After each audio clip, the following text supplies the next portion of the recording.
Everybody started getting upset and like messaging me. They're like, what the heck? Because what happened is people would put their shirts in the wash. The entire load would turn blue because the ink would wash off and the whole entire load of laundry would turn blue. This is the story of how I got out of debt and now run 4 successful companies. Essentially, it all started from high school. I was a sophomore in high school and I just one day woke up and I was like, man, I want to be like Nike. What I meant by that was creating my own clothing line. I think following that day, my mom was going to the grocery store. I went to the arts section and I found this kind of paper where you can print something on the paper and print it out, cut it, and then iron it onto a shirt. And that's how I made my very first t-shirt that I would start to sell out of my car to all my high school friends. So my first company was called Rumor Co. And I started making these little designs and selling them in high school. But I realized pretty quickly that this business was way too slow. Some church heard about what I was doing and they wanted to place their first order of 100 t-shirts. I was mind blown. I was like, no freaking way. So I go on YouTube and I'm like, how the heck do I print 100 t-shirts? Like instead of just like, printing, cutting, ironing on each sticker out of 100 t-shirts, that's crazy. That's how I found out about screen printing. I built my own first t-shirt screen printing press out of like 2x4s and like these metal clamps that I bought at Home Depot for maybe $50 at the time. And I made my first 100 t-shirts through screen printing. My mom had to drive me to the screen printing supply store. It was here local. What I didn't know at the time was that you actually had to like dry the ink long enough for it to not wash off. And so I brought these t-shirts to the summer camp. Everybody wore them. And then after the summer camp, everybody started getting upset and like messaging me. They're like, what the heck? Because what happened is people would put their shirts in the wash and the ink was blue. The entire load would turn blue because the ink would wash off and the whole entire load of laundry would turn blue. So lesson learned, make sure to get a really strong heat gun or heat lamp to dry the ink the right way. That being said, I started printing instead of my own clothing line, I started printing a lot of merch for camps, for churches, for youth camps, because that was my first customer. So I was like, all right, let's just get more of these. Fast forward, then I make a little bit of revenue and I buy my first actual professional t-shirt screen printing machine for $6,000. I buy my first heater, which was around $2,000, and I was on my way. At least so I thought. Printing t-shirts out of the garage, going to college, I get my associate's degree. Fast forward, I think I'm 18 years old at the time. In my state, we have a program where you can get your college degree and go to high school at the same time. I graduate, I meet a girl, I decide to get married, 19, 20 years old. I get married and literally the day before my wedding, I start getting cold sweats. I'm like, I can't pay the bills. I literally can't pay the bills. So I decided to go all in. And what that looked like was getting a bigger machine, renting a space, amping up sales like crazy. I got all this equipment. It was over $150,000 of loans that I got on payments. Started this business. Around 24 years old, I was in 250 grand of debt. And I was like, all right, I have to figure something out. I'm printing orders, like putting out ads, mailers, texting people, like trying to get orders. I'm getting orders. We're making 20,000 a month consistently, sometimes 30,000. But that wasn't enough to break even or actually make a profit, especially with me being married and now I have my own apartment as well. So I'm paying the shop rent, I'm paying my apartment, I'm like trying to pay the payments for the machine. That was like $1,500, $2,000 per month. I had employees that I had to pay. Little did I know that was the beginning of the end. And I'm like getting more and more and more into debt over the years. And I think the final number, around 24 years old, I was in 250 grand of debt. And I was like, all right, I have to figure something out. We DM a guy on Instagram who was running a big printing shop. I DM'd him, I literally wrote him, I was like, hey, can I come to your shop and work for free? My thought was, this guy's way bigger than me. He must be making way more money than me. And I just gotta learn and figure out like, what am I doing wrong that he's doing right so that I can improve. I drive down to California, me, my wife, and my kid, and my employee. We get into the car. On the way there, we blow the engine on my Prius. The radiator hose popped off and I didn't know at the time what that was. And so all the radiator fluid leaked out, the engine overheated and I blew the motor. We get to our hotel. It was some janky hotel, but to the hotel, we meet this guy the next morning. We start helping him around the shop. So loading t-shirts, unloading t-shirts, prepping screens, washing screens, kind of part of the screen printing. And he starts opening up about his numbers and I'm like, fudge. He's doing this and making this little bit of money. Like, I have no hope. I have no hope. At that shop, we created a new podcast called Saving Shop because like I started telling him all my problems and he's like, oh bro, you're like going out of business. I was on his podcast. I gotta find it one day where you're talking about Saving Shop. But basically on that trip, on the way home, I rented a Tahoe with a U-Haul car hauler, towed my car back home, and I realized it's time to shut down the business. I was deep in depression. Like, what the heck am I doing with my life? I've been doing this t-shirt screen printing since I was 15 years old till now 24 years old. I'm married, I have a kid. Like, what the heck am I supposed to do? I give up my apartment. I move in with my in-laws, which is also embarrassing, but you know, you got to do what you got to do. And I'm like trying to figure out what to do. One day I wake up, I don't want to go to the shop. I don't want to go print shirts, like not feeling it. I'm like outside and I noticed that my father-in-law has like a house that's on a slope. And so I go under his house in the crawl space and you could almost stand down there. So what I'm thinking is like, what can we make into this place? I'm talking to my mother-in-law because my father-in-law was on a trucking trip. And I'm like, what if we built a sauna? And she's like, heck yeah, let's do it. So we literally start digging on the outside of the house to create an entrance. And basically we turned this unusable crawl space into a basement with a sauna and like a bathroom and like a whole cool layout. And that was the first time I officially got exposed into like construction. And I learned so much about every single trade, concrete, foundation, and framing, and all that kind of stuff. That was my very first construction project. From that, my wife's cousin saw, and I built him a sauna. All of this, I applied at a job for a builder, and I got hired. Essentially where I learned how to manage construction. I didn't do any of the actual physical work, but I managed construction. Fast forward, I think maybe 6 to 9 months into this, the same guy that I built that second sauna for, I asked him to borrow money. It's like, hey, there's this lot that's on the market right now.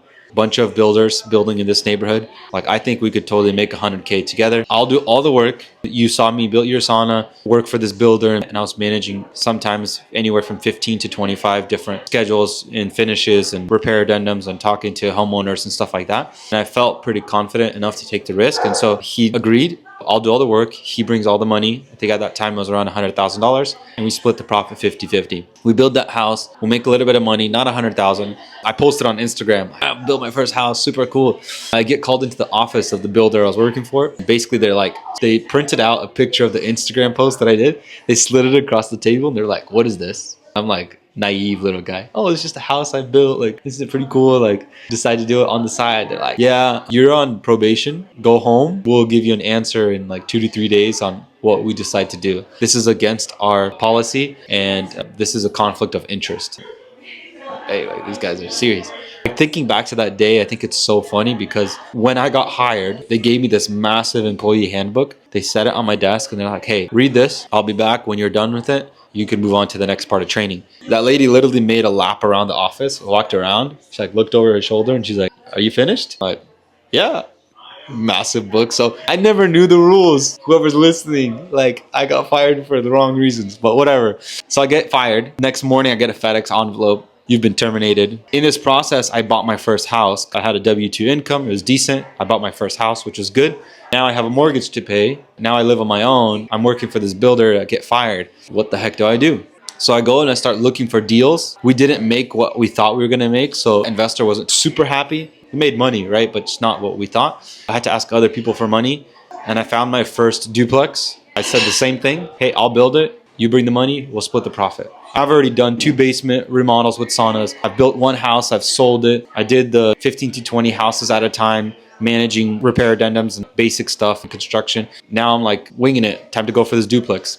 Find the money, get the project started, build it, make some money. Now I'm like, okay, I got the hang of this. Find a 6 unit, find an investor, get the money, build it, make a ton of money on that one. That was a really good deal. From there, I built another duplex. After that, I pulled my brother in and my dad, and we built 5 houses together in a development in Vancouver. I got paid just a builder fee on each one of those, so I didn't get profit share. But after that, I built my own first personal house, and this is where everything changed for me. Till this point, remember all the debt that I collected from my t-shirt business? I'm still paying these payments monthly, paying crazy interest, like just barely making it. I don't know what to do. I stopped paying the payments for 6 months. Like, I gave up. Debt collectors are calling me like, you owe us a bunch of money. Like, what are you kidding? Like, all this kind of stuff. Get my first house. I think we were planning to sell for $550,000. And at that time, yes, there was going to be a decent amount of profit on that house. But at that time is when like COVID was happening and the market just kind of went like this. I get a person comes to my door. This house is finished. I've been living there for 5 months. They knock on my door and they're like, hey, we really like your house. Could we submit an offer? They were looking at some neighbor house nearby, but they really liked ours. And I was like, Sure, 750K. They sent an offer for 750,000 and I was planning to sell for 550. Imagine. I'm just like, I don't know if this is real. I don't know if this is fake. I'm going to counter at 760. They accepted the offer. That day, I made over $200,000, paid off all of my debt, and I was like a free bird. I moved back into an apartment and I started going ham on construction. I started buying 6 units, 12 units, 6 units, 4 units, loading up. I think to date, since that time, we've built over 226 units to date from that point. Personal house changed my life. I was married. I was filing my taxes jointly. Didn't have to pay any tax. I lived there.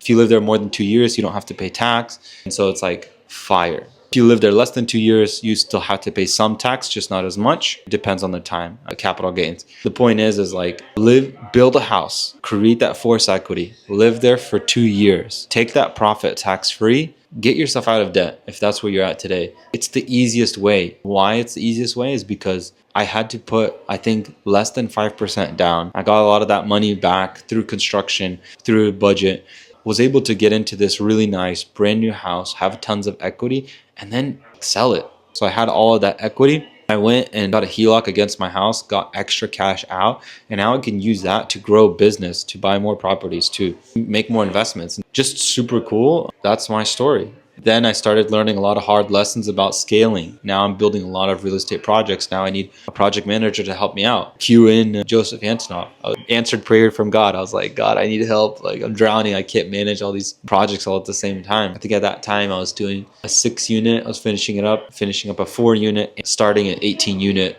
6 buildings, 3 units each. And I needed help to manage it all. And then on top of that, I had a bunch of units in permitting that I had to like keep pushing on. Joseph comes in and starts helping me. Then we hire first project manager, second, third. Then we hired a bookkeeper.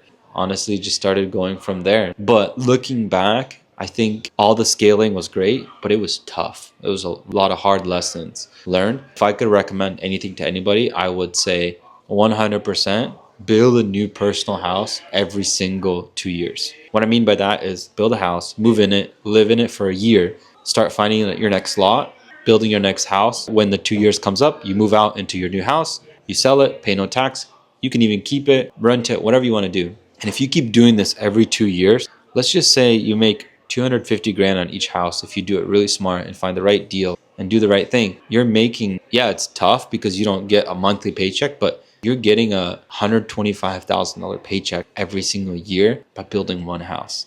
And this is 100% possible. Yeah, you might want to build, 2 or 3 houses at a time in the future to make sure it's like super consistent income. But in general, like it's such a great strategy. If you can learn to manage your money and live frugal and smart and get that paycheck roughly every single 2 years. But if you overlap it, you can do it every year, get that paycheck and keep building wealth that way, completely tax-free. That's what the government allows. And so scaling is great, running a company is great, but sometimes the heartache and stress and sleepless nights aren't always worth it. And you can just build just 1 or 2 houses at a time and make a killing because you're not paying 30% tax. Let's just say you're not paying crazy loan fees. Like a builder is usually getting a hard money loan, and that can be up to 17, 20, 30% of the loan cost. Getting a $500,000 loan and you're paying 20% interest, it's a lot of money that you're throwing away. But if you're getting a construction to permanent loan from a local bank, right, and you're getting approved for this kind of loan, you're paying half the amount in interest and loan fees and stuff like that. So you're saving money on the loan fees, you're saving money on taxes because you're building it yourself.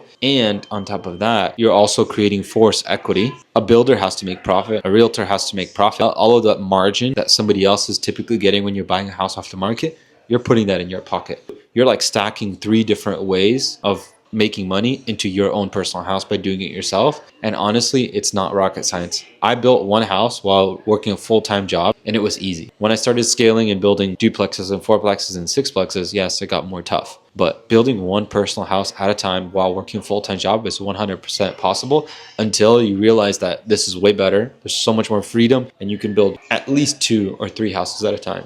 That's my story. That's how I got completely out of debt through building a personal house. Learned so many mistakes. I hope this helps. Strongly encourage you. Build your personal house. Live there for 2 years. Pay no tax. Start stacking it up with a second, third house over time. And you can create massive wealth for yourself. And it's honestly pretty easy. It sounds complex, but once you break it down, I break it down in my course, 7 Steps. I have a free community where I talk about this often.